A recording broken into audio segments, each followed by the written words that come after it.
পৃথিবীর সবচেয়ে সভ্য, সুন্দর ও অদ্ভুত দেশ বোধ হয় বাংলাদেশ। এখানে ভাইরাল হতে জ্ঞান কিংবা মেধা লাগে না, লাগে ছ্যাঁচড়ামি আর বেহায়ায় মাস্টার্স ডিগ্রি। অনেক মাথামোটারা মনে করেন টিকটক, ফেসবুকে মিম ম্যাটেরিয়াল হয়ে ওঠাটাই জীবনের সবচেয়ে বড় অর্জন।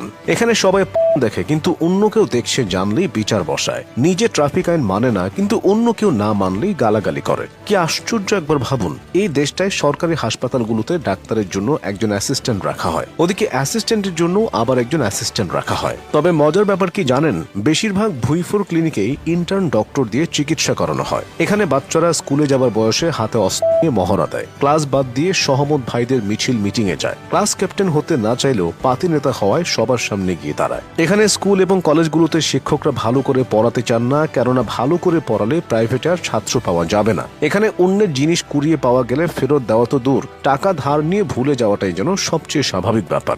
যদি এমন হয় যে আপনি এদেশের কারো কাছে এখনো টাকা পান, তবে দয়া করে তা ভুলে যান, কেননা ওই টাকা ফেরত পাবার সম্ভাবনা সাইদি হুজুরকে চাঁদে দেখতে পাওয়ার মতোই অস্বাভাবিক। এখানে ছেলে মেয়ে একজন আরেকজনকে জান, ময়না, টিয়া, পাখি, লক্ষ্মী ডেকে তাদের যৌবন শেষ করে দেয়, কিন্তু বিয়ে করে গিয়ে 40 বছর বয়সে। এখানে দুজন গরিব মিলে আরো 5 থেকে 7 জন গরিবের জন্ম দেয়, তারপর প্রত্যেকে আলাদা করে সংগ্রাম করে। এখানে কারো বিপদে কেউ এগিয়ে আসে না, ভাবে কি লাভ, কিন্তু নিজের বেলায় বিপদ এলে বলে ভালো মানুষের অভাব। কাউকে খুন করা হলে এখানে সবাই চেয়ে চেয়ে দেখে এবং সেগুলো ভিডিও করে সোশ্যাল মিডিয়ায় ছেড়ে দেয়, কিন্তু কোনো অঘটন ঘটলেই সরকার ও রাজনীতিবিদদের ঘাড়ে দোষ চাপায়। এখানে সবাই লোভী আর খাই স্বভাবের মানুষ, যাকে বিশ্বাস করে সামনে এগোতে সহযোগিতা করবেন, দুদিন পর তার কাছ থেকে বাস উপহার পাবেন।